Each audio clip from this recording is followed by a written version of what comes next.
Hello and welcome back to the channel for another Doctor Who filming update about the 60th anniversary, which is currently being filmed at the moment, the 60th anniversary special or specials. We're not quite sure what it is, but whatever it is, it's currently being filmed with David Tennant and Catherine Tate. I've covered the sort of first week of public filming already in a previous video, all the stuff in Camden in London. There's then been like 1 or 2 other weeks of stuff behind closed doors. But very recently, and currently ongoing at the time I'm recording this and probably releasing it as well, there are a load of night shoots going on in this road in Cardiff, which is very, very exciting. A lot of stuff is coming out of that, and yeah, that's what we're going to be covering today really, including our first glimpse at 1 or maybe 2 new monsters or aliens. So very, very exciting stuff indeed. And it goes without saying really, but this video will contain spoilers and potential spoilers for the 60th. So don't continue watching if you want to remain completely spoiler-free. So in terms of what's been going on, they have been filming various night shoots, like I say, at this street in Cardiff. They've been doing so since last Friday at the time of recording. They went back there on Monday after the weekend, and I believe they're there until the end of this week when I'm recording this and when this is going out, so like Friday or whatever, or Thursday. And it's all been taking place on this same road, just like this avenue basically, which some have said looks, quite a bit like Chiswick as it appeared, Donna's home in Runaway Bride. It's not actually the same road where they originally filmed those scenes back in the day, but it could just be like a stand-in or something because the original road wasn't available, or just like a different part of Chiswick, because the architecture does look similar to those other houses. I mean, obviously, it's all Cardiff anyway, none of it's actually Chiswick, but it does look a lot like fake Chiswick, as we've seen it before in the show. So, that would make sense if this is the house where Donna is now living, somewhere on this road or whatever. David Tennant, Catherine Tate, and I think Jacqueline King as well, Jasmine Finney, who's playing this new character Rose, and possibly Donna's husband as well. I forget the name of the actor who played him, but Sean is the character. I think they have all been spotted on set at this location, so that would seem to confirm, that this is perhaps where Donna is now living, in a different part of town, say.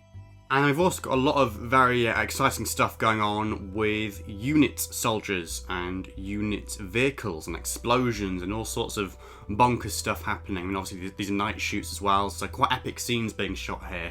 I think there are various photos showing like unit jeeps that have been overturned. There's one like showing some kind of explosion or flame or fire or whatever, where I think a vehicle or something is blown up or whatever. So clearly some quite explosive scenes being recorded at this location. And lots of unit soldiers spotted on set as well, like I say, which is very interesting indeed. It very much kind of puts me in the mind of something like The Power of Three, when Unit and Kate Stewart basically raided the house of Amy and Rory to find the Doctor. Something like that could be going on here, where for whatever reason, Unit are raiding like Donna's house, for instance. Maybe the Doctor's there, or maybe like following the Doctor or something to Donna's house. He's gone there perhaps. Something along those lines. And it's interesting as well because the taxi, I believe the same taxi that was at the Camden filming like a week or 2 ago, that has also been spotted on this road. Now I believe actually someone managed to find out that Sean, Donna's husband, was driving the taxi in those London scenes, and he's perhaps even like a taxi driver. That's like his job perhaps. So maybe that's why it's here.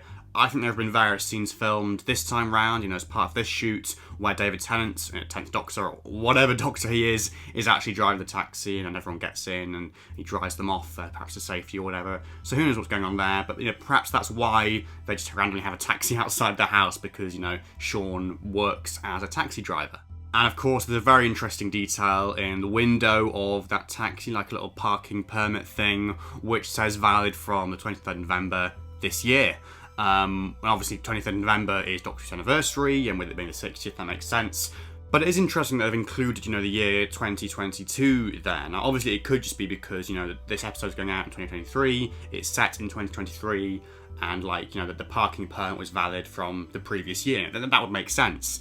But also, in addition to that, you can't help but wonder whether all these theories about this episode being broadcast, earlier than the anniversary itself, maybe early next year, like New Year's Day, or even Christmas this year. I mean, it's a massive thing we can get very carried away with, and it might just be nothing. But the fact that they have included, 2022 rather than 2023 does maybe suggest that this is going to be broadcast earlier and sort of lend weight to that theory. You know, it's a big maybe. It's a big maybe. But yeah, there could be something in that, perhaps. But the most interesting and exciting thing of all to come out of this current filming is, of course, the first glimpse that we've got of not one, but two new, or perhaps old, as we'll get onto, but new to us, alien designs, which is very, very exciting indeed. So first of all, we sort of saw this like fairly tall, lanky looking kind of hunchbacked beetle type thing with this massive like beetle thing on his back, like a sort of beetle backpack or whatever it's called, like a carapace maybe? I don't know if that's the right word. It might be, it might not. But yeah, this dude. And then subsequent to that, we actually saw another creature a bit later on in the evening, or the night indeed. Basically like this little tiny furry dude, basically like a little furry Easter bunny or something, but very, very small, very, very short. And there aren't quite as many photos or as detailed photos of that second alien. There are a few more photos of this first one. So we'll cover the first one first, because that was the first one that we saw. You know, it appeared first in the evening. It appeared earlier than the second one, which came out later. So I first saw this guy in a photo showing him just from behind. So I saw none of his facial features or anything. It's like this sort of silhouette against like the orange of these flames from the explosion or whatever it is, looking very, very spooky. You know, it kind of put me in mind of stuff like the Shadowkin from Class, or maybe like the Metal Kind from Series 5 of the Sarah Jane Adventures, or even something like, you know, Tim Shaw from the most recent era, you know, from Wonder Who Fell to Earth, his first appearance, but slightly taller, slightly lankier, slightly different in terms of, you know, body size and build and shape and all sorts of stuff.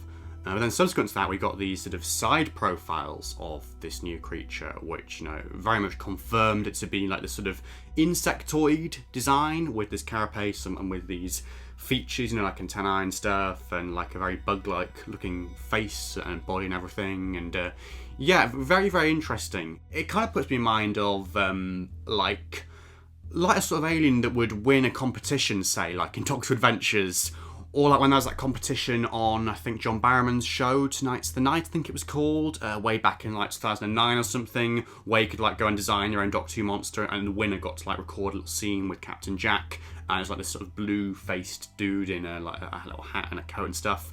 It puts me in mind of stuff like that, I think, because it kind of looks a bit silly, but in a good way, if you get me. You know, it kind of captures that sort of thing of Doctor Who monsters where They kind of look a bit silly, a bit camp, but yeah, just like at the same time, presumably something quite scary and imposing as well. That sort of double-edged sword between those two things, which very much, you know, isn't a criticism. I think this is something good. You know, it's great to see because, like I say, we had a lot of that sort of thing back in Russell's first era.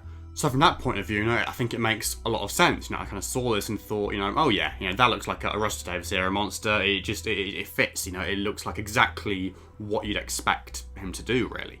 And I think above everything else as well, it's just great to see, you know, a new Doctor Who monster again, and to see that for the first time in these set photos. Because that always sends the internet into frenzy. You know, it's always really exciting to get these glimpses of a new monster, rather than like, you know, an official press photo or whatever, like promo pic, press release. You know, it's very interesting to get these little glimpses that we can then speculate about and go crazy over for many months until the episode is actually broadcast. You know, because this happened, you know, last year. I mean, God, it feels like ages ago. It feels like longer than a year ago.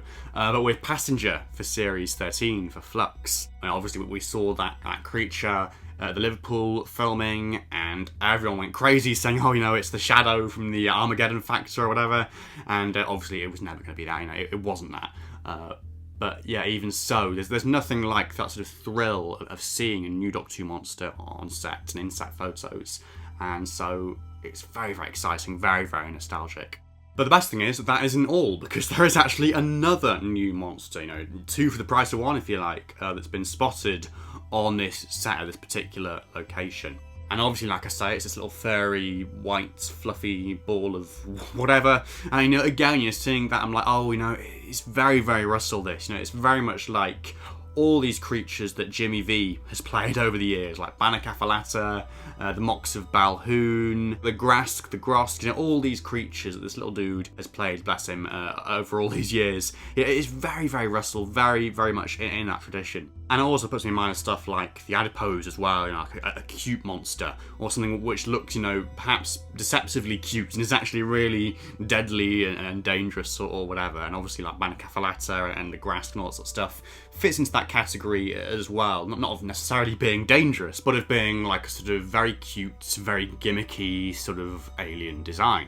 But the most intriguing thing of all about this is that basically a certain, you know, admittedly very niche corner of the internet and of Doctor Who fandom has gone into meltdown because basically, you know, seeing these two things on set together at once has sort of made people think that perhaps, and again, it's a big maybe, it's a big perhaps, but perhaps this could be tying into a Doctor Who story from many years ago in a completely different medium, namely the Doctor Who magazine comic strip.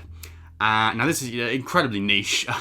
It's not something that I'm particularly aware of myself. I mean, it's something I was vaguely aware of. I've done a bit of research, but you know, honestly, it's still like a bit of a blind spot for me. But basically, back in the day, there were various Doctor Who magazine comic strips involving a character called Beep the Meep, who was basically like a little tiny, short, white, fluffy thing with ears and all that sort of stuff, who looked deceptively cute, but was actually like a sort of homicidal maniac or something, this massive criminal who was wanted across the galaxy or something.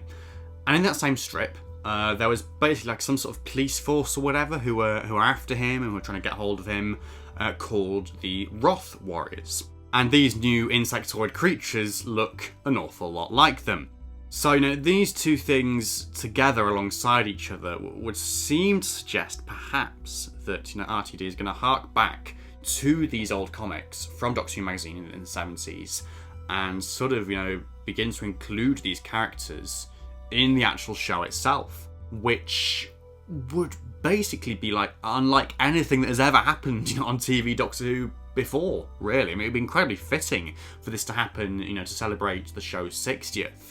I mean, for years, you know, fans have been campaigning to have characters, companions, like original monsters and villains from Big Finish, from the audio dramas, translate over to the main TV series. You know, characters like Charlie Pollard or Lucy Miller or the 11, you know, things like that.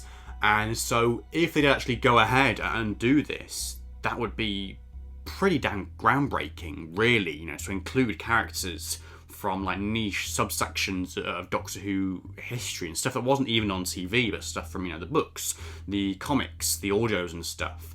It would be a very bold move, but something that I think a lot of people would very much welcome. And as well, you know, if done right, it wouldn't have to necessarily sort of tie us down, you know, to continuity and to continuity references. You know, you could very much like include old monsters and characters like this, but sort of like treat them as new monsters, essentially. Like, there would be no need for anyone to like reference these comics from years ago in any great depth, really. I mean, you can have a few throwaway references, obviously, and just stay true to all the lore that was set up surrounding these characters and these monsters and all that sort of stuff. But, you know, it wouldn't necessarily have to be a sort of barrier to new audiences or anyone else. I think it would be actually a really genius thing to do. Now, you know, obviously, there's nothing to say this is going to happen. There are, like, you know, these two pieces of evidence, obviously, like two new monsters who both look suspiciously like monsters from an old comic who appeared alongside each other. So, you know, there is a certain amount of weight to that theory. It's such a bonkers concept that, you know, part of me thinks they'd never do this in a million years. Part of me thinks, you know, this is Russell Davies. He is a massive Doctor Who fan. He probably read these comics back in the day. He probably loved them. And actually, you know, yeah, I can totally see him going ahead and saying, you know, we're going to do this. You can't stop me. We're just going to do it. I'm going to go out there and do it and go mad with it and, yeah, just roll with it. I mean, it could just be a colossal coincidence that these two characters look, you know, an awful lot like these other two characters from the comics. But yeah, I think, you know, I'm on the side of kind of thinking there could be something to this. You know, especially with it being the 60th, especially with it being Russell, and just all this stuff aligning, it would sort of make a weird sort of sense for this to actually happen. It sort of seems like the most likely option at the moment. But yeah, who knows? This is the exciting thing. Who knows? Very, very exciting indeed. But yes, those are my thoughts on the most recent filming and a roundup as well. Obviously, if more stuff is divulged in the subsequent night shoots this week, then I will of course cover that in another video, so be sure to subscribe to the channel so you don't miss that, and other stuff going on as well, other filming updates, other theories and other stuff as well. Please give this video a like as well, and let me know your thoughts on all this stuff in the comments section. I mean, do you think this is Beat the Meep and the Wrath Warriors, or do you think it's like some massive coincidence? And as well, you know, for anyone that is familiar with these comic stories from back in the day, because obviously it was like 50 years ago and I wasn't around then, but yeah, you know, if you are more familiar with these stories and these characters than I am, then that'd be great to hear from you in the comments as well, and what your thoughts are on all this stuff and how it could work, and whether you think, you know, this is something that could have weight to it or not. And if you want to go the extra mile to support the content that I make, you can find the link to my Patreon page in the video description. Stay tuned for more videos on the channel in the future, and do feel free to check out my previous output as well. Over the past week or so, we've had a collection update come out. We've had a new series looking back at Series 4, continuing that theme of David Tennant and Catherine Tate. Both those things are available to watch on the channel if you haven't already. But until the next one, thank you so much for watching, and goodbye for now.